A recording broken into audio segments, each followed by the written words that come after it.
Imagine for a moment the blue bar you see at the top there with all the little stars. Imagine that's energy. And the little white stars that you see is energy, is souls. Souls that are going to come into the human body. Well, they don't come into the human body, they come in and around the human body, because our aura is our energy, and so it's inside of us and outside of us.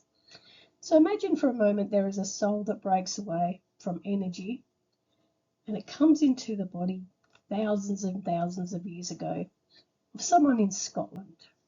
There's somebody who was born in Scotland, and that soul energy comes into that existence. And they learn not so much a religion, but a belief. And they believe there is many gods and goddesses. And they believe that the druids could do magic, and there was a lot of magic in nature, and there was the fays and the fairies, and to honour the spirit of the land, to honour the trees. If there is certain landscapes or hills or mountains that had sacred energy, then rituals could be performed in these areas. They would have offerings for the land, for the food that they could to grow on the land. So they would give back to the land what the land gave to them.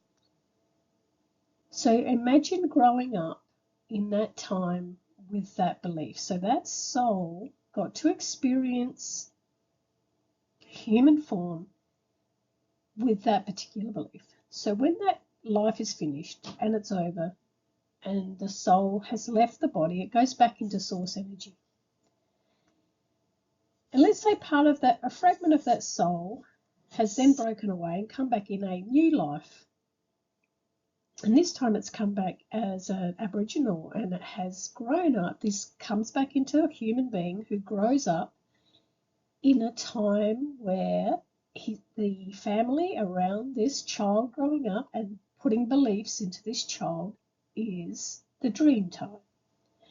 And learning to, again, honour the land and work with the land, understand the land, share stories of how land was formed, how creatures were formed, protecting the land, understanding weather patterns,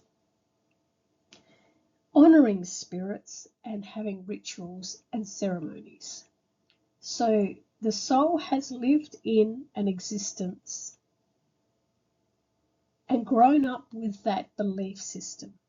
At the time, in that life, in that existence, the human, because it was taught, holds that belief to be true. When that life is over, the soul returns back into source energy with all that information that it's contained in that existence. And then in the next lifetime, part of the fragment of that soul comes away again, and this time it's born into a person in India. And as that child's growing up, the parents, the grandparents, the society around that child teaches the religion of Hinduism. They are taught there is reincarnation. They are taught there is karma. There's the belief in Brahman, the cycle of birth and death. The karma is cause and effect. And they believe that all creatures have a soul.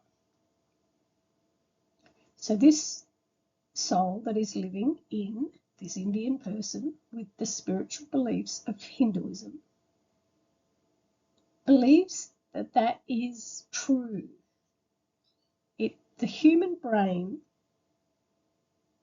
believes when it is fed something over and over and over, it believes it's truth. Now you see, if that same soul has experienced being in two lifetimes before, they've had different experiences in their beliefs. So this is the third time this soul is returning and having another different belief. So when that life ends and the soul is returning back again to source energy, shares in the source energy, everything it experienced in that life that it lived in the body of a human that believed in Hinduism. So when the soul comes back again, this time instead of being born into a male's body, it's born into a female's body.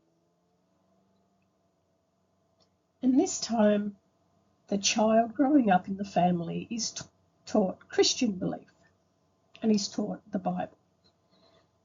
The child goes to school or Sunday school or goes to church every Sunday with the family and is then taught the beliefs of Christianity.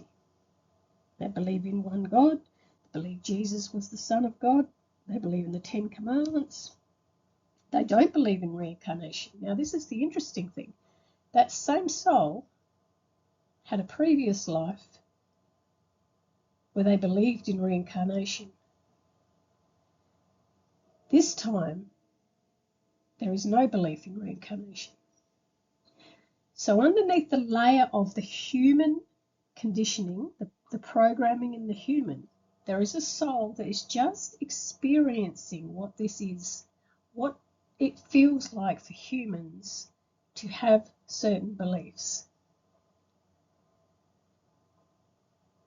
When the Christian life finishes, soul returns back to soul energy, to universal energy.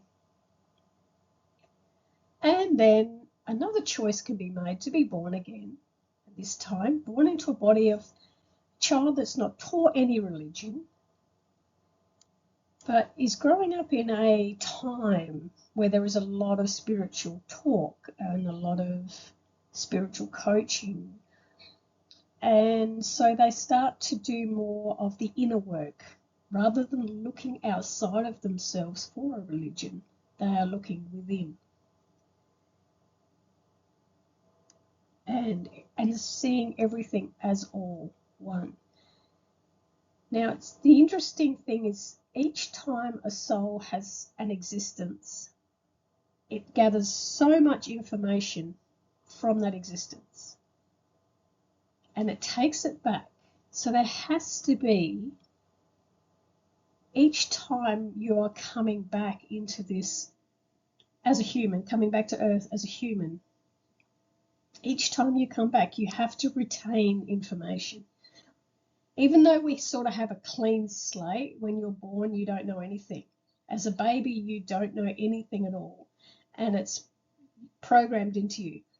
There's a lot of, when you've been back so many times, what you want to call someone an old soul, which is a returning soul that continually keeps coming, the knowledge comes with you. Each time you come back, the knowledge comes with you. So quite often you might be in a situation where you're in a family that teaches you their beliefs, their religion, but there is something in you saying this doesn't feel right. This isn't for me. A remembering of a previous life that you've already either had that religion, had that belief, or you've seen that there is no religion in that source energy at the top there where the souls are. There's no religion there. There's no beliefs there. There is love. There is an incredible amount of love. But there are no religious beliefs. They are formed by the human version.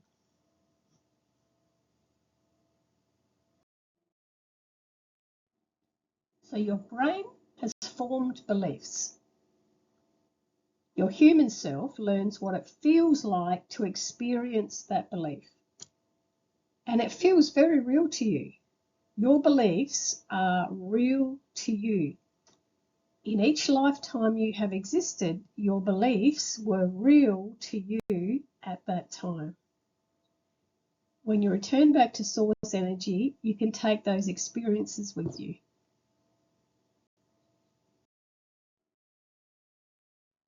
If you have a very strong belief, either religious or spiritual, although there is only one life and nothing beyond death, what is it that makes you believe you are right